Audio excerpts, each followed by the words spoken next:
सकाळ जाली आनी फूल एनर्जीन आयज सकाळीं कामाक लागलें. मळबान पळयलें जाल्यार पावसान आख्खो काळोकीट केल्लो म्हटल्यार आयज पावसाचें कांय खरें ना.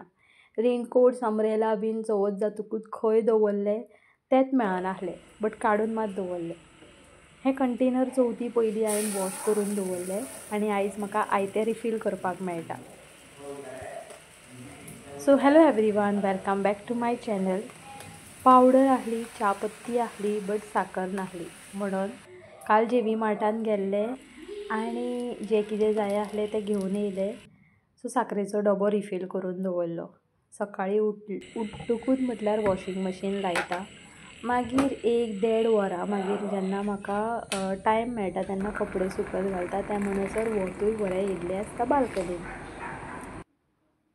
देन तुमी पळोवंक शकता हांगा म्हाज्या चेड्याक आयज थंडी लागूंक लागली. म्हटल्यार रातभर म्हाका खबर ना पावस बीन लागून गेल्लो आसतलो, मातशी थंडायूय आहली. सो तो म्हणूंक लागलो की मम्मा म्हाका एक चादर हाडून घाल. सो चादर हाडली आनी ताका घातली. आतां व्हडलो जालो म्हणटकूच आपल्या हातीन तर च्या पिवंक जाय म्हणून सांगपाक लागलो मम्मा म्हाजे हात भायर दवर आनी चादर म्हाका शोल्डराचेर आनी पांयाचेर घाल. सो तशी घातली आनी आमी दोगूय बसून च्या पिवंक लागलीं. सकाळीं ताका दूद आनी ओरियो बिस्कीट दिली, बट तेणें आयज बरें दूद बीन पिवंक ना. मदींच मातशें म्हाका बरे भशेन समजोवन ताका दूद पियोवचें पडलें. दूद चडसो पिवंक करिना तो, इवन चाय देखून. सो आतां चिंतलां हांवें की चाय स्कीप करून च्या पिवना म्हणून दूद दिवपाचें, बट ते पासून पिवंक ताणें खूब नखरे केल्ले. सो हें पळय बॅग पॅक करता हांव, बिकॉज इतलोय व्हडलो जावं ना की स्वताची बॅग आपूण तो पॅक करूंक शकता. So water bottle, tiffin, books बीन सगळें चॅक केलें, बिकॉज जेन्ना तो स्टडी करता एक बूक तेज्या बॅडरुमान, एक हॉलान, एक डायनिंगेचेर, एक केन्ना केन्ना किचनानूय आसता. सो तें सगळें सोदून म्हाका बॅगान घालचें पडटा. कंपासूय चॅक केलो, बिकॉज मागीर स्कुलांतल्यान येतकूच मागीर म्हाका कंप्लेन दिता की मम्मा तुवें पेन्सील घालूंक ना. इट इज नॉट दॅट की आपणान घालूंक ना आनी म्हटल्यार कंपास बीन सारको दवरूंक ना. हेतूंत फूल ऑन कंप्लेन की तुवें घालूंक ना. सो तो बीन चॅक केलो आनी ताका स्कुलाचे कपडे घातले, तेजे ID कार्ड, स्पॅक्स सगळें रेडी केलें आनी कपडे घालता आसतना तो एक जाग्यार केन्नाच रावना.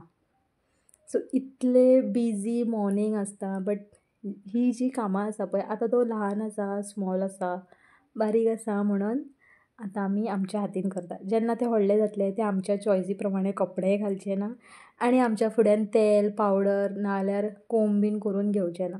सो होच टायम आसा जो आमी पेरंट्सांनी एन्जॉय करपा जाय आनी तांकां हे जे आमी टायम दिता, हो जो टायम दिता न्हू, तो आमकां परतोन मेळचो ना आनी ते देखून आमकां तो स्पेशल टायम दिवपा ना.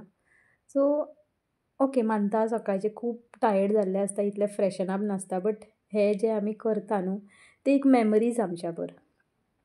सो स्कुलाक गेलो तो सगळें रेडी जातकूच आनी हांव आयलें किचनान फुडलो ब्रेकफास्टाची तयारी करपाक. पळयता जाल्यार मेथी भाजी बेश्टी शिणून दवरलेली, ती बरी धुवन घेतली. खूब माती आहली म्हणून एक अर्दें वर उदकान मातशी घालून दवरतकूच पानां बीन बरी फ्रेश टवटवीत जाता. सो मेथीची भाजी बरी धुवन घेतली, बरी चिरली, कांदो, मिरसांग, सोय बीन घालून मेथीची भाजी केली. आतां मेथीच्या भाजये बर आयज फर्स्ट न्हू हांवें नाचण्याचें पीठ घेतलें आनी तातूंत कितें मिस्टेक जाली खबर ना, हें घातलें तांदळाचें पीठ, बट तें पीठ मळत नासलें, सायडींतल्यान फुट्टालें. मे बी हांवें तांदळाचें पीठ घातलें तेका लागून बीन जालें काय खबर ना. तितलें पीठ हांवें तें 4 भाकऱ्यांचें उडोवन दिलें. मागीर म्हाज्या मावशेन तांदळाचें पीठ दिल्लें, तें सेपरेटली घालून हांवें 4 बरे भाकरे केले आनी हो नाश्ता जालो म्हज्या घोवाचो. सगळें जातकूच दोगूय जेन्ना आपआपल्या कामाक गेले तेन्ना म्हाजो स्टार्ट जाता अलोन टायम. झाडू घेतली आनी लागलें कामाक. फूल आख्खो घराचो पसारो आवरलो आनी पारो तो कोयर म्हणटा आमी तो बीन फूल काडून घेतलो. सोफा फाटल्यान खूब कचरो जाल्लो आसता, बिकॉज बाबू कितें करता, कितें कॅडबरी खाता नाल्यार चॉकलेट खाता आनी रॅपर्स तो सोफा फाटल्यान उडयना, बट येस जमनीचेर बीन उडयता. जेन्ना आमी फॅन बीन लायता ओ पळयना, नाल्यार आमचे मिली आसातूच घरान, ते खेळटा खेळटा सोफा पोंदा कचरो वयतातूच. सो तो बीन आयज सगळो कचरो झाडून काडलो आनी आयज न्हू खूब म्हटल्यार खूब बिजी मॉर्निंग अशी म्हाका दिसपाक लागली, बिकॉज म्हटल्यार कंटिन्यू काम करीत रावलें अशें ना की रेस्ट घेतलें आनी मागीर फुडलीं कामां केलीं ना.